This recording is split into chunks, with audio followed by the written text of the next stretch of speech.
தமிழ்நாட்டோட முதலமைச்சர் அடிக்கடி சொல்ற மாதிரி தான், தமிழ்நாடு என்பது நம்மளுடைய வீடு. நம்ம பிள்ளைங்களுக்கு என்ன தோணும் நமக்கு தானே தெரியும்.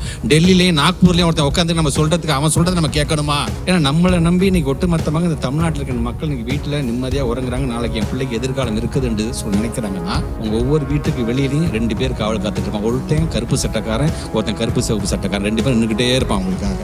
நம்முடைய அரசியலமைப்பு சட்டத்தில் 8வது அட்டவணை இருக்கின்ற 22 மொழிகளை நாங்கள் படிக்கிறதுக்கு நாங்கள் தயாராக இருக்கிறோம். ஆனால் திணிக்காதீங்க, நாங்கள் எல்லா மொழியும் பாராட்டுறோம். நாங்கள் ஒவ்வொரு மொழிக்கும் ஒரு பாரம்பரியம் இருக்க தான் செய்யும். ஆனால் அந்த மொழி என்பது முற்போக்கு சிந்தனை கொண்டு வரணும். பிற்போக்கு நம்ம பின்னாடி இழுத்துட்டு போயிடக்கூடாது. நம்ம Tamil is for our identity and English is for opportunity. இது வெறும் தமிழ்நாட்டு பிள்ளைங்களுக்காக மட்டும் பேச, பீகாரில் இருக்கிற பிள்ளைக்கு சேர்த்து நான் சொல்கிறேன், யூபிஎஸ் வந்து பிள்ளைங்களுக்கும் சேர்த்து சொல்கிறேன். நாங்கள் ஒரு நல்ல ப்ரூவன் மாடல் வச்சுருக்கோம். அதை நீங்கள் பயன்படுத்தியா உங்கள் பிள்ளையும் வெளிநாட்டுக்கெல்லாம் போய் நல்லா சம்பாதிப்பாயா, இல்லை எங்கள் பிள்ளையே கையை பிடிச்சி கூட்டிகிட்டு போயா நாங்கள் சொல்வதற்கான ஒரு மாடலாகத்தான் இன்றைக்கி இந்த எஸ்சிபியை நம்ம வந்து கொண்டு வந்திருக்கோம். தயவுசெய்து எங்ககிட்ட வந்துடாது, இது தமிழ்நாடு, இது தந்தை பெரியாருடைய மண், பேரறிஞர் அண்ணாவுடைய மண், முத்தமிழர் கலைஞருடைய மண், ஒட்டு மொத்தமாக ஒரே உருவாக இருக்க முடியும் எங்களுடைய முத்துவேல் கருணாநிதி ஸ்டாலினுடைய மண்.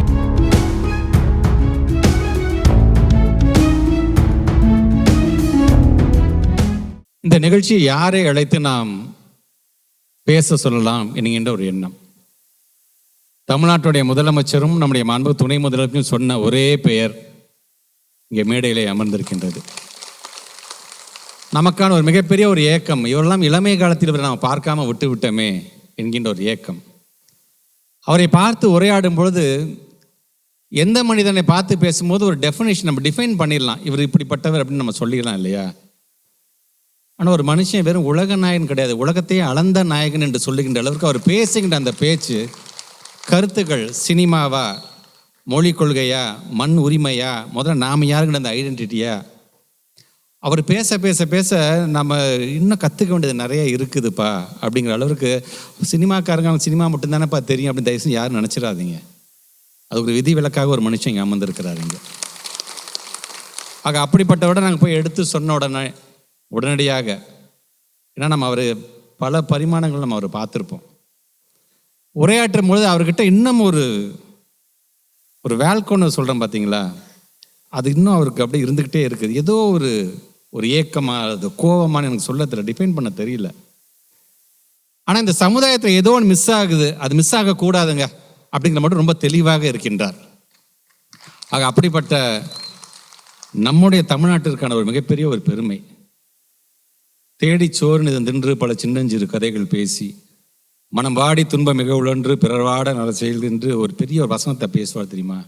சட்டமன்றத்தில் நான் பேசியிருக்கேன். எனக்கு அதுக்கான இன்ஸ்பிரேஷன், பாரதியாரை படிக்க வேண்டிய இன்ஸ்பிரேஷன் கொடுத்ததே அவர் தாங்க. ஒரு திரைப்படத்தில் நிறைவாக அது முடிவு செய்யும்போது பாடும்பொழுது இருக்கான அந்த அந்த அந்த அந்த உச்சரிப்பு இருக்குது பார்த்தீங்களா, இவர் தான் சரியாக இருப்பார் நாங்கள் முடிவு பண்ணோம். நாங்கள் காந்திகிட்ட சொன்னேன், காந்தி எப்படியாச்சும் இவருடைய தேதி நம்ம வாங்கி இந்த அரங்கம் முழுவதும் அவருடைய கருத்துக்கள் நிறைந்த அரங்கமாக அதை மாற்றி காட்டிட வேண்டும் என்று நாங்கள் ஆசைப்பட்டோம். ஆக அப்படி வருகை தந்திருக்கின்ற நாடாளுமன்றத்துடைய உறுப்பினர், மக்கள் நீதி ஒட்டுமொத்தமாக இந்தியாவில் ஒரு இடத்துல மையம் கொண்டிருக்கின்றது, மையப்பகுதியில் என்று சொல்லுகின்ற அளவிற்கான நமக்கான தமிழ்நாட்டிற்கான பெருமையாக வருகை தந்திருக்கின்ற நாடாளுமன்ற உறுப்பினர், மக்கள் நீதி மையத்தினுடைய தலைவர் அண்ணன் கமல்ஹாசன் அவர்களே, வருகை தந்திருக்கின்ற நம்முடைய மாணவ செல்வங்களும் நம்முடைய மாநில நிர்வாகிகளும், எதற்காக இது நடைபெறுகிறது, உரையாட்டி இருக்கின்ற நோக்க உரையாட்டி இருக்கின்ற நம்முடைய அன்பு சகோதரர் ராஜீவ்காந்தி சொன்னது மாதிரி தான், நோ எஜுகேஷன் பாலிசி அப்படிங்கிறாங்க, நம்ம சேவ் எஜுகேஷன் பாலிசி நாம் சொல்கின்றோம். எந்த மேடையிலிருந்து தேசிய கல்விக் கொள்கை 2020 என்னும் மத யானை அப்படிங்கிற ஒரு புத்தகத்தை நாங்கள் வெளியிட்டு அதற்கான அங்குசத்தை நான் தமிழ்நாட்டுடைய முதலமைச்சருடைய அரசியல் ஆசன் கையில் நான் ஒப்படைச்சனோ, அதே மேடையில் மீண்டும் அவர் கையால் ஸ்டேட் எஜுகேஷன் பாலிசி என்கிட்ட அவர் ஒப்படைக்கிறார். ஒட்டுமொத்த தமிழ்நாட்டுக்கும் ஒப்படைக்கின்ற மேடையாக இந்த மேடை அமைந்தது. இன்றைக்கு அதே மேடையில் அது சார்ந்திருக்கின்ற ஒரு கருத்தரங்கத்தை இன்றைக்கு நாம் நடத்தி கொண்டிருக்கின்றோம். சரி, இப்படி ஒரு பாலிசி நம்ம கொண்டு வந்திருக்கிறோமே, இந்த பாலிசி சார்ந்து பல பேர் பாராட்டுகிறார்கள், பல விமர்சனங்கள் வருகிறது. எல்லாத்தையும் ஏற்றுக்கொள்ள வேண்டும். ஏன்னா இது மாணவர் நலம் சார்ந்து, ஒரு இயக்கம் சார்ந்து, ஒரு கட்சி சார்ந்து, ஒரு ஆளுங்கட்சி ஈகோ பார்க்கக்கூடிய கட்சி நம்முடைய கட்சி கிடையாது. மாணவனுக்கு நலன் என்று சொன்னால் அதை ஏற்றுக்கொள்கின்ற இயக்கமாக நம்ம இருக்கிறனால தான் 75 ஆண்டு காலம் கடந்து பல வெற்றிகளையும் பல தோல்விகளையும் கடந்து இன்னைக்கு திராவிட முன்னேற்ற கழகம் இன்னைக்கு உச்சி முகந்து இன்னைக்கு நின்றுக்கிட்டு காரணம் மக்களுக்கு என்ன தேவை அப்படிங்கிற உணர்ந்த காரணத்தினால தான். அதனால தான் நமக்கு எக்ஸ்பீரியன்ஸ் இருக்கு நமக்கு. ஆக நமக்கு யாரும் புதுசாக பாடம் எடுக்க வேண்டிய அவசியம் இல்லை. இருந்தாலும் அதே நேரத்தில் நமக்கு என்னென்ன தேவை மாணவ செல்வங்கள் என்பதை முழுமையாக ஒரு இண்டிபெண்ட்டாக இந்த எஜுகேஷன் பாலிசி எப்படி இருக்க வேண்டும், ஒரு இன்க்ளூசிவ்னஸ் இருக்கணும், அதில் ஒரு ஈக்விட்டபிள் இருக்கணும், அது ஃபியூச்சர் சென்ட்ரிக்காக நம்முடைய தமிழ்நாட்டுடைய மாணவ செல்வங்கள் எதிர்காலத்துக்கு என்ன தேவை அப்படி சார்ந்ததாக இருக்க வேண்டும் என்று நாங்கள் முடிவு செய்தோம். சரி, இது மட்டும் போதுமா என்று சொன்னால் நமக்கான பண்பாடு, நம்முடைய கல்ச்சர் என்ன தேவை, நம்முடைய லிங்குவிஸ்டிக் என்ன. நம்முடைய தமிழ்நாட்டிலே மலையாளத்தை சார்ந்திருக்கின்ற மக்கள் படிக்கக்கூடியவர்கள் இருக்கிறாங்க, அந்த பார்டரில் இருப்பாங்க. கன்னியாகுமரியாக இருந்தாலும் சரி அல்லது கோயம்புத்தூராக இருந்தாலும் சரி. கன்னடிக்கா படிக்கக்கூடிய அந்த கன்னடத்தை என்ன சார்ந்திருக்கின்ற அந்த மக்களும் இருக்கிறார்கள். அது எங்கன்னா தளி இந்த பக்கத்தில் இருப்பாங்க. ஸோ அவங்களையும் விட்டுவிடக்கூடாது, அவங்களையும் எல்லாருக்குமான ஒரு அரசாங்கமாக இருக்குது என்று வெறும் பேச்சில் மட்டும் அது இருந்துடக்கூடாது என்பதற்காக அனைத்தையும் உள்ளடக்கிய ஒரு கல்வியை நாம் வழங்க வேண்டும் என்று நாங்கள் ஆசைப்பட்டோம். முன்னாள் நீதியரசர் தலைமையில் ஒரு 15 பேர் கொண்ட குழு ஒட்டுமொத்த தமிழ்நாடு முழுவதும் ஒவ்வொரு பகுதியாக சென்று நம்முடைய ஸ்டேக் ஹோல்டர்ஸாக இருக்கக்கூடிய மாணவர்களாக இருந்தாலும் சரி, ஆசிரியர்களாக இருந்தாலும், பெற்றோர்களாக இருந்தாலும், அந்த பகுதியில் இருக்கின்ற கல்வியாளர்களாக இருந்தாலும், ப்ரொஃபஸர்ஸாக இருந்தாலும் எல்லாத்தையும் உட்காந்து கருத்து கேட்டோம். இந்த என்இபின்னு வந்திருக்கு, அதை பற்றி நீங்கள் என்ன நினைக்கிறீங்க, இல்லை உங்களுக்கு என்ன தேவை என்று நீங்கள் நினைக்கிறீர்கள் என்று நாங்கள் கருத்தை கேட்டோம். தமிழ்நாட்டோட முதலமைச்சர் அடிக்கடி சொல்கிற மாதிரி தான், தமிழ்நாடு என்பது நம்முடைய வீடு, நம்ம பிள்ளைங்களுக்கு என்ன தேவை நமக்கு தானே தெரியும். டெல்லியிலையும் நாக்பூர்லேயும் ஒருத்தன் உட்காந்து நம்ம சொல்கிறதுக்கு அவன் சொல்கிறத நம்ம கேட்கணுமா என்று அவர் சொல்வார், அது அடிக்கடி. ஆக இது மூலமாக பல்வேறு விதமான கருத்துக்களை நாம் உள்வாங்கினோம். சரி, நமக்கான Dravidian models not only Dravidian model, இது ஒரு டேட்டா ட்ரிவன் மாடலாக, டேட்டா ப்ரூவன் மாடலாக நாம் இருக்கிறோம். இத்தனை ஆண்டு காலம் என்னென்ன நாம் நிரூபித்து காமிச்சிருக்கிறோம் என்று சொல்லும்போது, குறிப்பாக இந்த 2021 ஆட்சி மாற்றம் ஏற்பட்டதுலேருந்து நாம் என்னென்ன செஞ்சோம் இதெல்லாம் இன்றைக்கி ஒரு சின்ன ஒரு கிளான்ஸாக நீங்கள் பார்த்துருப்பீங்க. இது சார்ந்து இன்னும் நிறையா அது ரிசல்ட் ஓரியன்டாக நம்ம செஞ்சுட்ருக்கோம். நம்ம அது ஆக அப்படி இருக்கும் பொழுது நமக்கு என்ன தேவை, நம்மளோட பிள்ளைங்களுக்கு என்ன தேவை என்பதை முடிவு செய்துட்டோம் நாங்கள். சரி, கல்ச்சர் சார்ந்தா, லிங்குவிஸ்டிக் சார்ந்தா, சோஷியல் ஹெரிட்டேஜ் சார்ந்தா, சோஷியல் ஜஸ்டிஸ் சார்ந்தா, சரி எதையும் விட்டு விடாமல் இந்த ஸ்டேட் எஜுகேஷன் பாலிசி எல்லாத்தையும் உள்ளே கொண்டு வந்துட வேண்டும். ஏன்னா நம்மளை நம்பி இன்னைக்கு ஒட்டுமொத்தமாக இந்த தமிழ்நாட்டில் இருக்கிற மக்கள் இன்னைக்கு வீட்டில் நிம்மதியாக உறங்குறாங்க, நாளைக்கு என் பிள்ளைக்கு எதிர்காலம் இருக்குது என்று நினைக்கிறாங்கன்னா, உங்கள் ஒவ்வொரு வீட்டுக்கு வெளியிலையும் 2 பேர் காவல் காத்துட்டு இருப்பாங்க. ஒருத்தன் கருப்பு சட்டக்காரன், ஒருத்தன் கருப்பு சிவப்பு சட்டக்காரன், 2 பேரும் நின்றுக்கிட்டே இருப்பான் அவங்களுக்காக. ஆக அது இதையெல்லாம் உள்வாங்கி கொண்டு தான் எங்களுடைய பிள்ளைங்களுக்கு என்ன தேவை அப்படிங்கிறத முடிவு செஞ்சோம். அதனால தான் இந்த கல்வியாண்டில் மட்டும் கிட்டத்தட்ட நம்முடைய அரசு பள்ளியில் கிட்டத்தட்ட 4 லட்சம் பிள்ளைங்கள் நம்ம சேர்த்துருக்கிறோம் என்பது நம்முடைய அரசாங்கத்துக்கான சாதனை. ஏன் நம்மளை தேடி வராங்க? நாங்கள் ஏதாச்சும் ஒரு மொழிக்கு நாங்கள் எதிர்ப்பாக பேசிக்கிட்டே இருக்கிறோமா? திணிப்புக்கு தானே நாங்கள் எதிர்பார்க்கணும். நாங்கள் அந்த திணிப்பு என்று வந்துவிடாதீங்க தயவு செஞ்சு. எங்களுக்கு என்ன தேவையோ, இங்கே ராஜீவ்காந்தி சொன்னது மாதிரி தான் நம்முடைய அரசியலமைப்பு சட்டத்தில் 8வது அட்டவணை இருக்கின்ற 22 மொழிகளை நாங்கள் படிக்கிறதுக்கு நாங்கள் தயாராக இருக்கிறோம். ஆனால் திணிக்காதீங்க, நாங்கள் எல்லா மொழியும் பாராட்டுறோம். நாங்கள் ஒவ்வொரு மொழிக்கும் ஒரு பாரம்பரியம் இருக்க தான் செய்யும். ஆனால் அந்த மொழி என்பது முற்போக்கு சிந்தனை கொண்டு வரணும். பிற்போக்கு நம்ம பின்னாடி இழுத்துட்டு போயிடக்கூடாது. நம்ம முற்போக்கு சிந்தனையாக இருக்கின்ற எந்த மொழியாக இருந்தாலும், அதனால தான் சொல்கிறேன், நாங்கள் என்ன லாங்குவேஜுங்க இன்றைக்கி என்ன லாங்குவேஜ் பேசுகிறோம், ஜாவா பற்றி பேசுகிறோம், சி பற்றி பேசுகிறோமா, ஆர்டிஃபிஷியல் இன்டெலிஜென்ஸ் பற்றி பேசுகிறோம், ரோபோட்டிக்ஸை பற்றி நாங்கள் பேசுகிறோம், ஒவ்வொரு ஆன்லைன் டூல்ஸை பற்றி தெரிஞ்சுக்கணுங்கிறதுக்காக டிஎன் ஸ்பார்க்னு நம்ம கொண்டு வரோம். இப்படி நம்ம எல்லாமே ஃபியூச்சரிஸ்டிக்காக திங்க் பண்ணும்போது அவங்க என்ன சொல்கிறாங்க, இதிகாசங்கள் புராணங்கள் சார்ந்து நாங்கள் கதை சொல்கிறோம், புராணங்கள் நடக்கிறத சொல்லி அது மூலமாக நாங்கள் அர்த்தத்தை நாங்கள் வலியுறுத்துறோம் இப்படி சொன்னால் தேவையில்லை நமக்கு. இன்றைக்கி லைஃப் லெசன் நாங்கள் நாங்கள் பாடம் எடுத்து பல பேர் சொன்னாங்க, என்ன சார் என்இபியோட அப்படியே காப்பி அடிச்சிட்டிங்களாம்ல, அப்படியே காப்பி பேசணும். It's not imitation, it's not at all imitation. இது is the unique path of Tamil Nadu. நம்மளுடைய எஸ்சிபி அப்படிங்கிறது நமக்கான பாதையை நம்ம வகுத்து கொடுத்துருக்கோம்னா மற்ற காப்பி அடிக்கலை. நம்ம என்இபியில் லாங்குவேஜ்க்கான பாலிசி இருக்குது அப்படின்னு சொன்னால் எஸ்சிபியில் லாங்குவேஜ்க்கான பாலிசி இருக்கும். ஆனால் கண்டென்ட் வேறு. நீ மும்மொழி கொள்கையை சொல்கிறேன், எங்களுக்கு இருமொழியே போதும் என்று நாங்கள் சொல்லிக்கிறோம். நாங்கள் ஆனால் நான் அடிக்கடி சொல்கிற மாதிரி Tamil is for our identity and English is for opportunity. இதை நாங்கள் வலியுறுத்துகிறோம் என்று சொல்லும்போது அதை அவங்க ஏற்றுக்க மறுக்கிறார். நான் திருப்பி நான் சொல்கிறேன், இது வெறும் தமிழ்நாட்டு பிள்ளைங்களுக்காக மட்டும் பேச, பீகாரில் இருக்கிற பிள்ளைக்கு சேர்த்து நான் சொல்கிறேன், யூபிஎஸ் அந்த பிள்ளைங்களுக்கும் சேர்த்து சொல்கிறேன். நாங்கள் ஒரு நல்ல ப்ரூவன் மாடல் வச்சுருக்கோம்.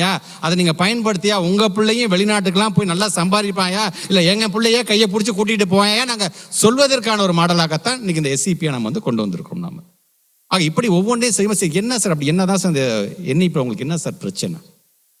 உதாரணத்துக்கு என்சிஆர்டி, நம்ம எஸ்சிஆர்டி வச்சுருக்கோம், என்சிஆர்டி வச்சுருக்காங்க. அவங்க அந்த என்சிஆர்டியை பொறுத்த வரைக்கும் அவங்க என்ன சொல்ல வராங்க, அவங்களும் நமக்கான சுதந்திர போராட்டத்தை பற்றி எடுத்து சொல்லுவாங்க. ஆனால் அந்த சுதந்திர போராட்டத்தை பற்றி அவங்க எடுத்து சொல்லும்போது நம்முடைய வஉசி அவங்க சொல்ல மாட்டாங்க, நம்முடைய சுப்பிரமணிய பாரதியை பற்றி அவங்க சொல்ல மாட்டாங்க. ஏன் இங்கே இருக்கின்ற நம்முடைய வேலூர் சிப்பாய் மியூட்டினி என்று சொல்கிறோமே, அங்கேருந்து வேதாரண்யத்தில் இருக்கின்ற சால்ட்டு சத்தியாகிரகம் வரைக்கும் நம்ம சொல்லுவோம், ஆனால் அவன் சொல்ல மாட்டான். முதல்ல நம்மளுடைய வேரை நாம் ஊன்றிக்கொண்டு ஒட்டுமொத்த உலகத்தையும் நாம் பார்க்க வேண்டும். முதல்ல எனக்கு என் வீரபாண்டிய கட்டபொம்மன் என்ன செஞ்சேன் நான் முதல்ல தெரிஞ்சுக்கணும். நான் சரி, இது ஒட்டுமொத்தமாக முதல்ல எனக்கு தெரியும். ஆனால் நம்மளுடைய ஐடென்டிட்டியை ஏன் கீழடி ஒன்று போதாதா? கிட்டத்தட்ட நம்மளை யார் என்று சொல்லக்கூடிய கீழடியாக அவங்க மறைக்க பார்க்குறாங்க. சரி, நம்மளுடைய ஐடென்டிட்டி எங்கேயும் விட்டு கொடுக்காம மற்றதையும் கற்றுக்கொள்ள வேண்டும் என்று நாம் ஆசைப்படுகின்றோம். ஆனால் அதற்கு அவர்கள் வழிவகை செய்கிறார்கள் என்று சொன்னால் அது இல்லை. அது ஒட்டுமொத்தமாக அவங்க என்ன சொல்லுவாங்க, சத்ரபதி சிவாஜி பற்றி யார் தெரியுமா, ஜான்சி ராணி, அவங்களே நாங்கள் கற்றுக்குறோம், அவங்களே நான் கற்றுக்க மாட்டேன்னு சொல்லியே. அவங்களை கற்றுக்குறோம். முதல்ல எங்கள் ஊரில் இருக்கக்கூடிய, என் நாட்டில் இருக்கக்கூடிய யார் யாரெல்லாம் உழைச்சிருக்கிறாங்க சுதந்திரத்துக்கு, முதல்ல அதை நாங்கள் தெரிஞ்சுக்கிறோம் சார். தெரிஞ்சுட்டு அதையும் நாங்கள் சேர்த்து நாங்கள் கற்றுக்குறோம் சார் என்று தான் நாங்கள் சொல்லிக்கிறோமே தவிர கண்மூடித்தனமாக எதையும் நாம் எதிர்க்கவில்லை என்பதை முதல்ல அவங்க புரிஞ்சுக்க வேண்டும். அதை அதனால என்னை பொறுத்த வரைக்கும் அது ஒரு கமோடிட்டியாக இருக்கக்கூடாது. எஜுகேஷன் அப்படிங்கிறது it should be the fundamental rights of our students. ஒவ்வொருத்தரும் படிச்சாக வேண்டும் என்று நாங்கள் ஆசைப்படுகிறோம். இன்னைக்கு புதுகை பூபாலன் சொல்லும்போது சொன்னாங்க பார்த்தீங்களா, 3ஆவது வகுப்பில் அந்த பிள்ளைங்களுக்கு ஒரு எக்ஸாம் வச்சும்போது 5ஆவது வகுப்பு ஒரு தேர்வு, 8ஆம் வகுப்பு தேர்வு, இதில் நீ ஃபெயில் ஆகிட்டா தயவுசு திருப்பி நீ 3 படி அப்படின்னு சொல்கிறாங்க பார்த்தீங்களா.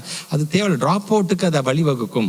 அதனால தான் 1ஆம் வகுப்புலேருந்து 8ஆம் வகுப்பு வரைக்கும் நாம் நம்முடைய அரசாங்கத்தை பொறுத்த வரைக்கும் இந்த நோ டிடென்ஷன் அப்படிங்கிற நம்ம கொண்டு வந்திருக்கோம் பார்த்தீங்களா. எதனால் 3ஆவது வயசுல ஃபெயில் ஆகிட்டான், புள்ள வீட்டில் இருக்கு, 5 வயசுல ஃபெயில் ஆகிட்டான், வீட்டிலே இருக்குது, ஸ்கூலுக்கே போகலை, வெக்கப்படுறான், ஸ்கூலில் மற்ற ஃப்ரெண்ட்ஸோட சேர்றதுக்கு வெக்கப்படுறான் அப்படின்னா அந்த பிள்ளை திருப்பி ஸ்கூலுக்குலாம் போகாது. சரி போது, நான் போய் கடையில் போய் உட்காடுறா, நீ ஏதாச்சும் வேறு ஏதாச்சும் ஒரு வேலை செய்ய போடான்ட்டு 6ஆவது வகுப்பு 7ஆவது படிக்கிற பிள்ளைங்கள்லாம் அங்கே அமுச்சு விட்ருவாங்க அவங்க. ஸோ இதை தான் குலக்கல்வியை நீங்கள் இன்டைரக்டாக கொண்டு வரீங்க. இந்தியை திணிக்க பார்க்குறீங்க, அப்படியே இந்திக்கு பின்னாடி சமஸ்கிருத மணியையும் கட்டி விட்டு உள்ள நுழைக்க பார்க்குறீங்க அப்படிங்கிறத நம்ம சொல்கிறோம். நம்ம அதை நாம் தடுக்க நினைக்கிறோம். அதுக்கான இன்டென்ஷனை தயவு எல்லாரும் புரிந்து கொள்ள வேண்டும் என்பதற்காகத்தான். உங்கள் விமர்சனம் என்பது ஆக்கப்பூர்வமான விமர்சனமாக இருந்தால் அதை நாங்கள் ஏற்றுக்கொள்கிறோம். ஏன்னா இன்னைக்கு NEP அப்படின்னு அவங்க சொல்கிறாங்க பார்த்தீங்களா, அவங்களுக்கு ஒரு பீரியாடிக்கலாக அவங்களாம் அப்டேட் பண்ண மாட்டாங்க. அவங்க நினச்சா அப்டேட் பண்ணுவாங்க. அன்னைக்கு என்ன சித்தாந்தம் அவங்களுக்கு தோணுது அது சார்ந்த உள்ள திணிக்க பார்ப்பாங்க. ஆனால் நம்மளுடைய SCP பொறுத்து எவ்ரி 3 இயர்ஸ் நம்ம அப்டேட் பண்ண போகிறோம் நம்ம சொல்கிறோம். நம்ம நாட் ஒன்லி எவ்ரி 3 இயர்ஸ், ஒரு வருஷத்துலேயே புதுசாக ஒரு ட்ரெண்டு வருதா அவனுக்கு, அந்த ட்ரெண்டை 3 மாதத்துலேயே வருது, அந்த 3 மாதத்தை திருப்பி நான் அடாப்ட் பண்ணிக்குவேன் நான். அதனால தான் இன்னைக்கு திறன் அப்படிங்கிற ஒரு திட்டத்தை நம்ம கொண்டு வந்தாலும் TN ஸ்பார்க் மூலமாக திட்டத்தை கொண்டு வருவதாக இருந்தாலும் சரி, ஆர்டிஃபிஷியல் இன்டெலிஜென்ஸ் இன்னைக்கும் நம்முடைய நாடாளுமன்ற உறுப்பினர் அண்ணன் படிச்சுக்கிட்டே தான் இருக்கிறாரு. ஆர்டிஃபிஷியல் இன்டெலிஜென்ஸுக்கு அமெரிக்காவுக்கு போய் இன்னும் அதை படிச்சுக்கிட்டே தான் இருக்கிறார். நம்ம இல்லை என்று சொல்லவில்லை. அதுதான் தமிழ் இனம். படிக்கணும் நம்ம ஆசைப்படுறோம் பார்த்தீங்களா.